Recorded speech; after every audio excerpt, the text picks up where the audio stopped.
I don't remember if it was a Democratic convention or if it was Standing Rock, but I was interviewed by a man and a woman. There was a language barrier. The questions were weird. I don't feel like they were sympathetic to my views, and actually, I think they were there to push my buttons.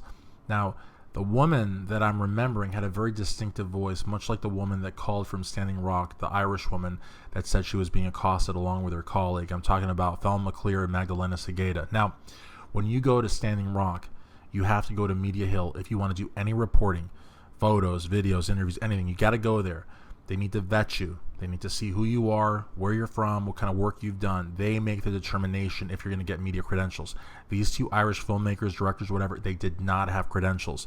Now, if you do a Google search on them, they're known as anti-abortionists, and they're also known as basically provocateurs. One of their biggest documentaries is titled Not Evil, Just Wrongdoing. It's a documentary with Al Gore on the cover. It trashes global warming theory, got a horrible review by Mother Jones, and it premiered at the Heritage Foundation, which is a far right-wing organization that's been around for years. Research it. It's really out there. Another documentary they did is called Frack Nation, a feature documentary talking about the benefits of fracking.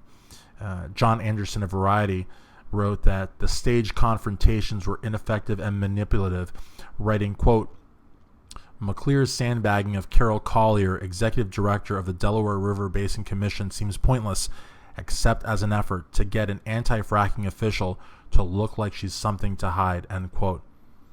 So they sandbag her, they make her look uncredible, they make her look bad, they, promote fracking.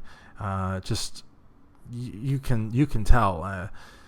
Then another one that they did, this one actually found out that the mining company, one of the biggest mining companies, actually donated $16,000 to the project, and the two Irish filmmakers say that it had nothing to do with the project. They're making it more independent, but one of the bigwigs from the company at the premiere said something along the lines of, well, the environmentalists thought that they could say whatever and not get a response. This is our response, or something like that. And it's a 2006 documentary, and it says here, the write-up says, quote, the film documents environmentalist opposition to the mine as unsympathetic to the needs and desires of the locals, preventing industrial progress and consequently locking the people of the area into lives of poverty. The film shows that the majority of the people of the village support the mine and the investment in their hometown. The film presents foreign environmentalists as alien agents opposed to progress, while residents are depicted as eagerly awaiting the new opportunity. I mean, what were these people doing at Standing Rock? What were they doing? And in another article I read, that these two idiots said that the people at Standing Rock had no business protesting the pipeline because they used gas-powered cars and wore clothes that had leather. I mean, they were there to cause a scene. There's no question about it. In another article I read, the Morton County Police Department eventually arrived on the scene with a police helicopter and SWAT team ready in the event of a confrontation, because they said that water protectors were around their car and they were like destroying it. And you see in the video, the water protectors are just standing there and there's nothing going on. And the other reason I know that this woman is full of shit is because she said the entire 30-minute ordeal was quote-unquote terrifying. McClear said, adding, I've seen and experienced some hair-raising things during my time in Northern Ireland, but nothing like this, end quote.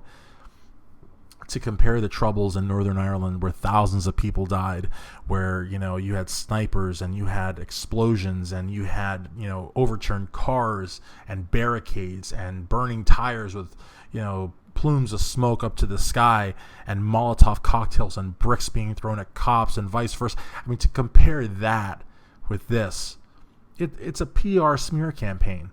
And you have Morton County Sheriff Kyle Kirchmeier, giving all the local TV stations, his spin. Kirchmeier is a fascist reactionary. He's a blockhead.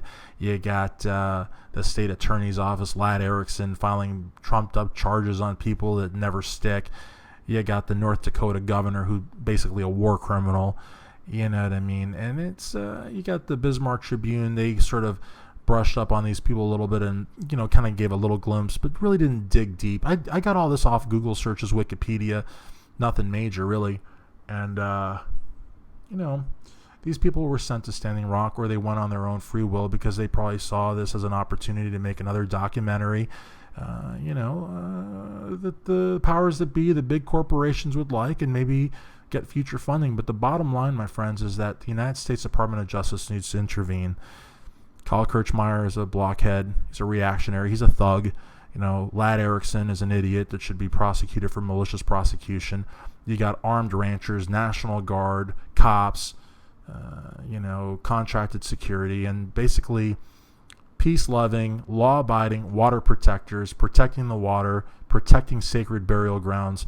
And, this needs to be resolved. The United States government needs to intervene. The time is now.